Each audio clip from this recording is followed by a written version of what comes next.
Semenjak awal abad 20 masyarakat semakin banyak memperbincangkan mengenai topik yang satu ini. Ditambah lagi dengan banyaknya laporan adanya penampakan kendaraan bercahaya atau makhluk-makhluk aneh ini pada beberapa orang di berbagai tempat.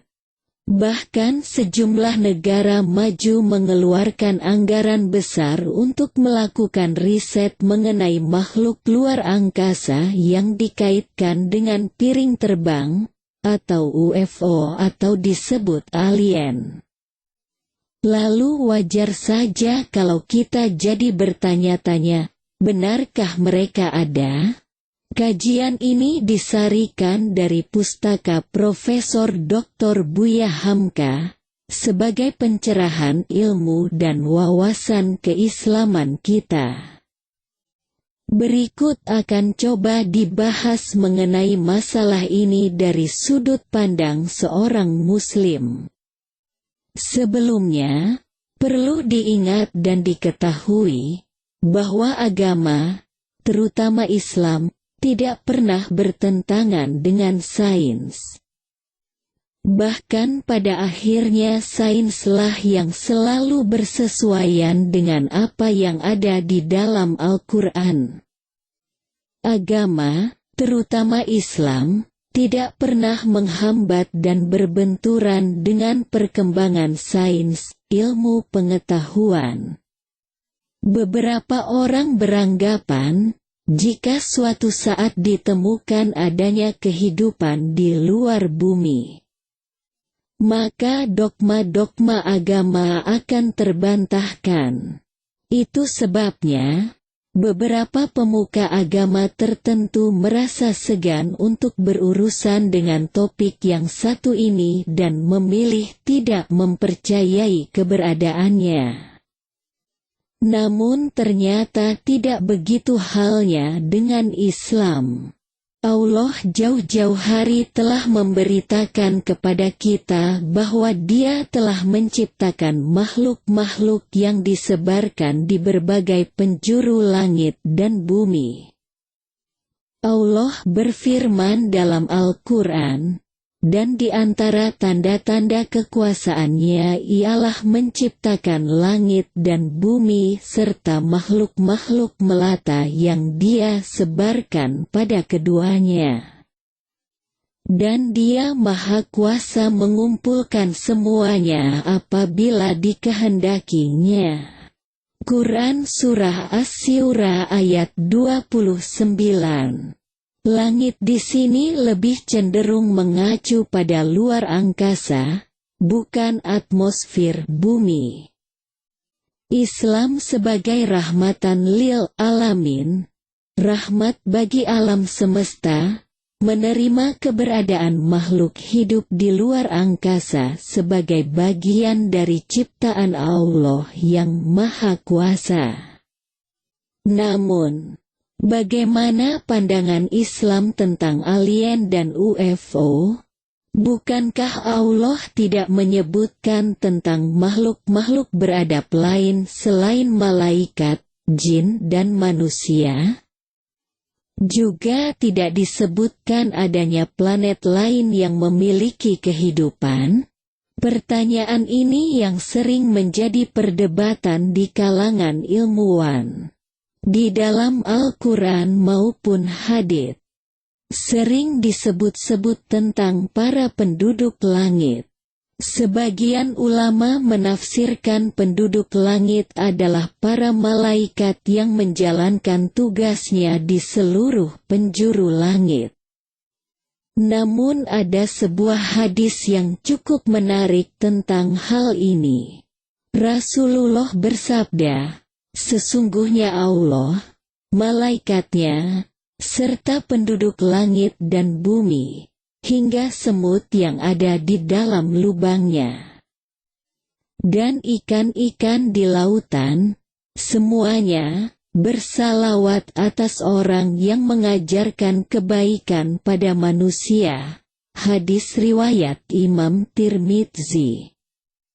Dari hadis ini terlihat jelas bahwa Rasulullah membedakan antara malaikat dan penduduk langit. Ada yang berpendapat bahwa penduduk langit adalah orang-orang yang di surga. Namun itu mustahil. Kita semua baru bisa memasuki surga setelah dibangkitkan kelak di padang mahsyar. Ada pula pendapat bahwa para penduduk langit adalah para nabi yang sudah wafat. Memang itu juga ada benarnya. Namun sebagian ulama cenderung pada pendapat bahwa penduduk langit terdiri dari malaikat dan makhluk-makhluk selain malaikat, yang dalam hal ini adalah merupakan rahasia Allah. Allah berkuasa untuk menciptakan makhluk-makhluk berperadaban di berbagai planet di seluruh penjuru alam semesta, dan tidak disebutkannya mereka di dalam Al-Quran bukan berarti mereka tidak ada. Sebagaimana perumpamaan, di dalam Al-Quran hanya disebutkan tentang 25 orang nabi. Namun jumlah nabi yang sesungguhnya sangatlah banyak. Di dalam hadis sahih disebutkan jumlah nabi adalah sekitar 125.000. Dan jumlah rasul ada 313 orang.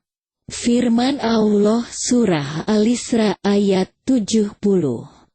Dan sesungguhnya telah kami muliakan anak-anak Adam, kami angkut mereka di daratan dan di lautan, kami beri mereka rezeki yang baik-baik.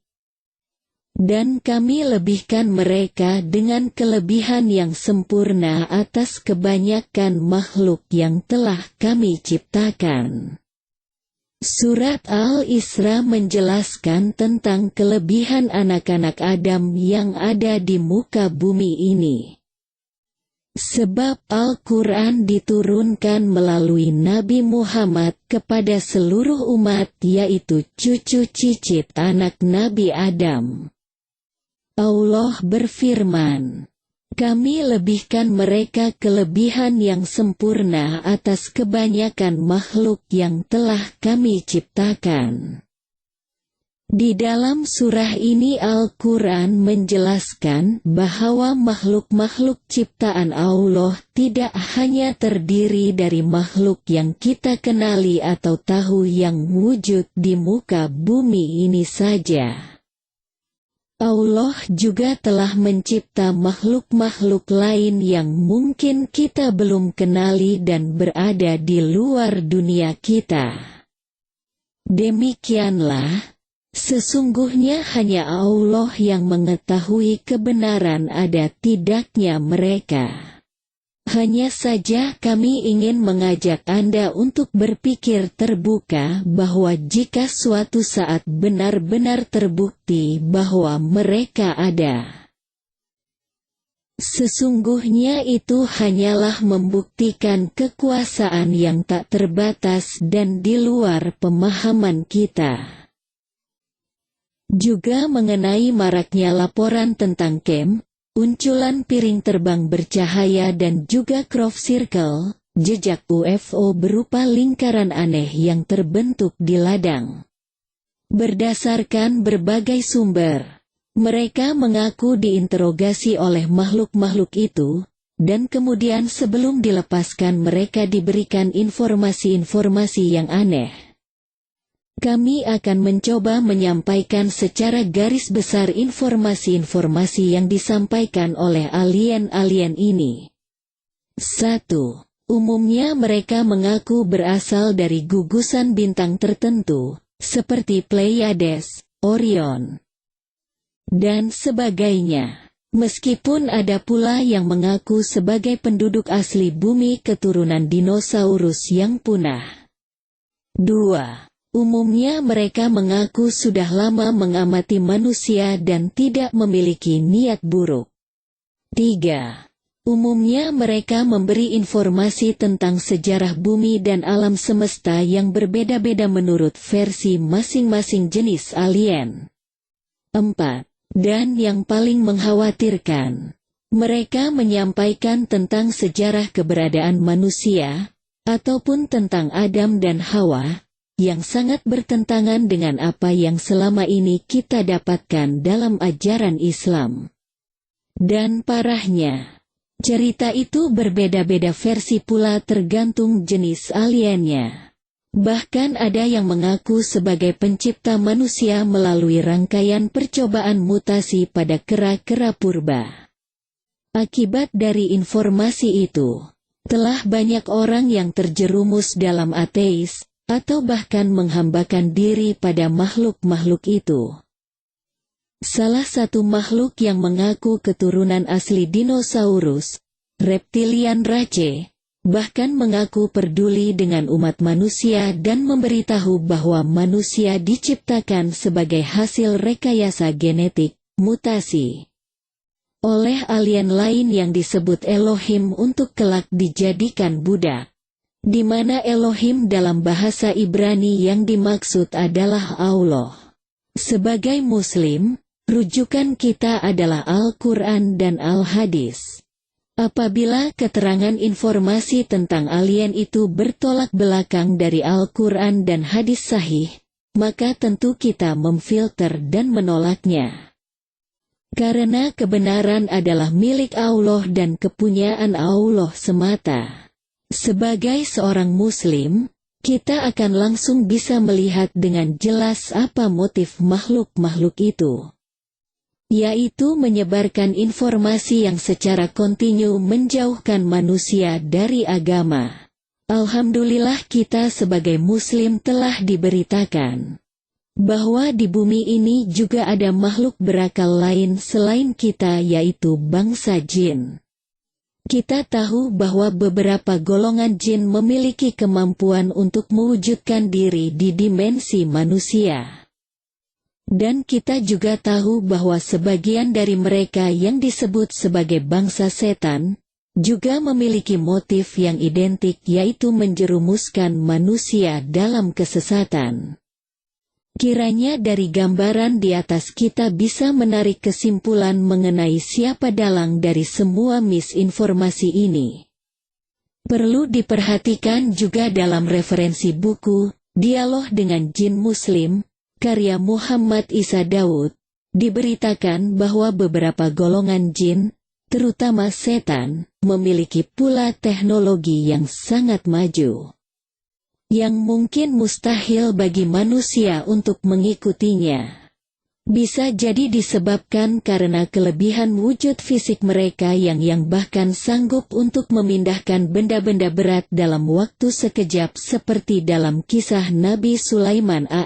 Jadi berdasarkan keterangan-keterangan tersebut, kemungkinan besar biang keladi penyesatan ini tak lain adalah setan-setan yang menyamar sebagai alien. Jika kita membaca majalah-majalah UFO yang diterbitkan baik di Indonesia lebih-lebih di luar negeri, kita bisa melihat sejauh mana kerusakan yang terjadi akibat informasi yang dibawa oleh makhluk-makhluk itu. Di sana mulai muncul propaganda-propaganda ekstraterestrial yang seringkali disangkut pautkan dengan ajaran kebudayaan pagan maupun Judaisme, di mana kita sama-sama tahu bahwa otentisitas literaturnya meragukan secara ilmiah.